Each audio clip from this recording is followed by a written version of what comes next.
आंतरिक प्रणाम। आज का विषय है भक्ति योग। अब भक्ति योग ये शब्द सुनकर ही सहज ही ये बात समझ में आ रही है। योग उस परम के साथ माध्यम भक्ति। तो जिस भक्ति के द्वारा उस परम की तरफ बढ़ने की प्रयास होती है, इसी का ही नाम भक्ति योग। भक्ति भी मुख्य रूप से दो प्रकार की है। साध्य भक्ति, मैंने गलत बोला, प्रथम साधन भक्ति, दूसरी साध्य भक्ति। साधन भक्ति मतलब जब नाम संकीर्तन, प्रभु की चिंतन, लीला आदि की चिंतन, जितनी सारी विधियां हैं, ये सब साधन भक्ति में आती है। और इन विधियों में से गुजरकर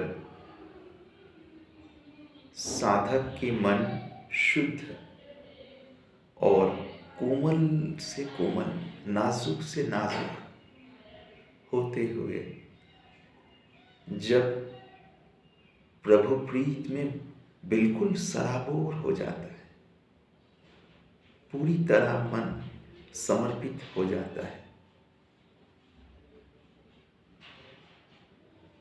उनकी ही इच्छा से उठना, बैठना, चलना आदि सभी क्रियाएं हो रही है, ये जब सहज अनुभूति हो जाती है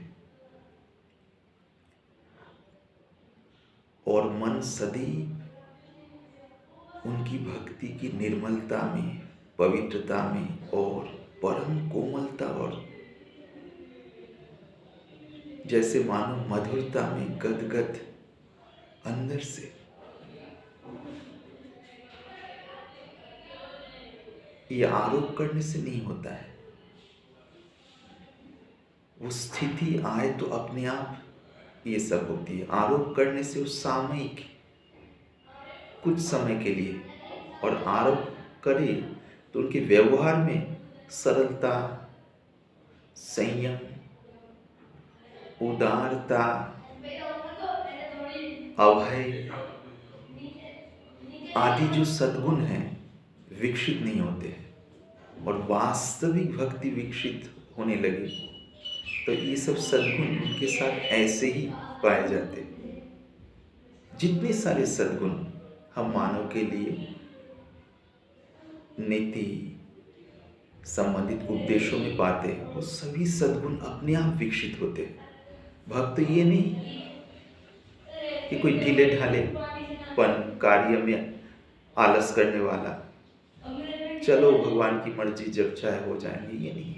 भक्त बहुत ही बारीकी से और अपने मन, शरीर सबको बिल्कुल गुरु के मार्गदर्शन के अनुसार साधन भक्ति में लगा देते हैं। साधन भक्ति में से गुजरते हुए धीरे धीरे भक्त के मन साध्य भक्ति, जब भक्ति सहज है, उसके बदले में कोई मांग नहीं,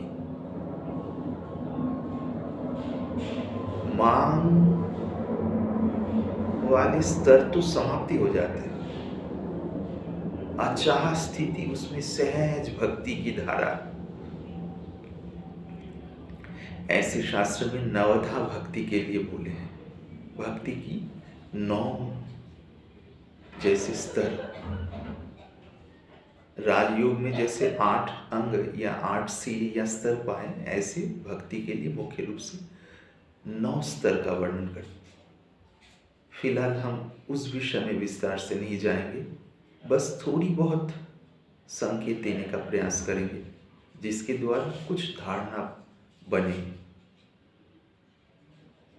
उस सत्य स्थिति की तरफ। यदि कोई आंतरिक रूप से चाहे तब ऊपरी ऊपरी मन से सुने और गहराई से अनुधावन करने की प्रयास न करे तो उनको ये सब बात समझ में नहीं आएगी, किसी योग की बात कोई समझ में नहीं आएगी, क्योंकि ऊपर ही हल्की बुद्धि से समझने वाली कुछ बात ये है ही नहीं, है अंतर जगत की बात।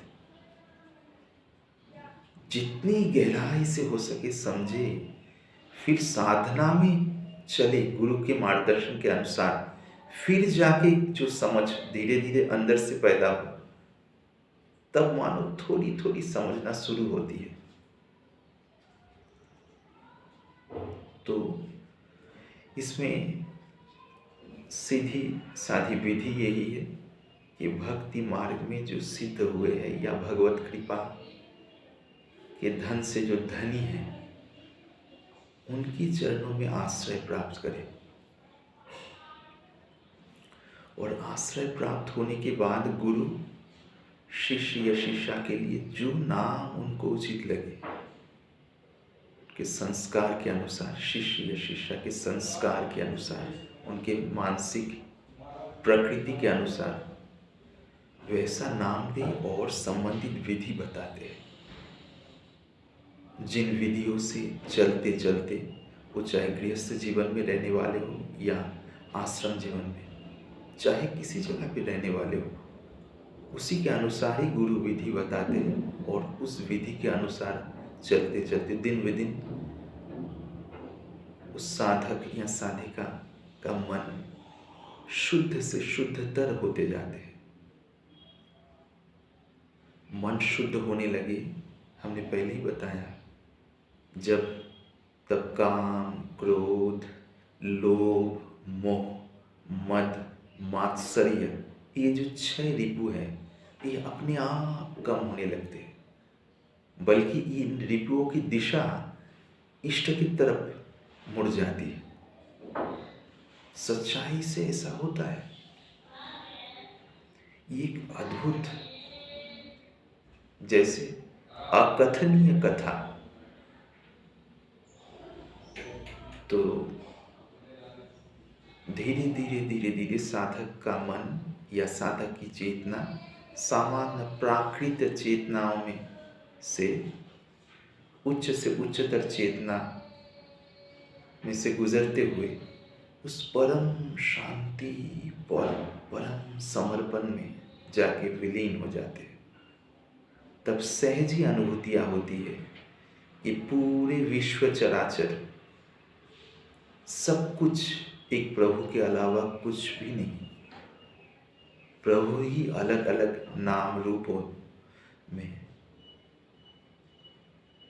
अलग अलग लीलाएं कर रहे हैं या हो रहा है उनकी इच्छा से।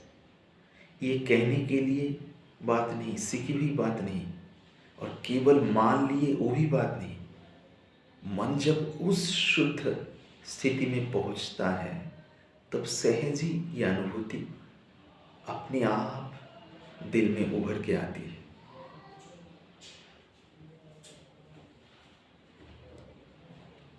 यह है विषय। अब भक्ति के विषय में बारीक से बारीक बहुत सारी बातें हैं। वो शुरुआत करें तो वीडियो लंबी से लंबी होती जाएगी। तो सीधी सादी बात आप लोगों के सामने यही रखने का प्रयास कर रहा हूँ। भक्ति बहुत मार्मिक विषय। ऐसे भक्ति में अलग अलग स्तर भी है, अलग अलग रस या भाव है। शांत, दास्य, सख्य, वात्सल्य, मधुर, इन भाव के अनुसार अलग अलग प्रकार की उपासना विधि। तो उस चर्चा में हम नहीं जा रहे। हम बस आभास दिए कि भक्ति के द्वारा उस परम के साथ किस प्रकार से मिलन हो। भक्ति साधन में सिद्ध महापुरुष के आश्रय प्राप्त करना अपरिहार्य है। यहाँ तक बोलते हुए मैं अपनी वाणी को विराम दे रहा हूँ। आंतरिक प्रणाम।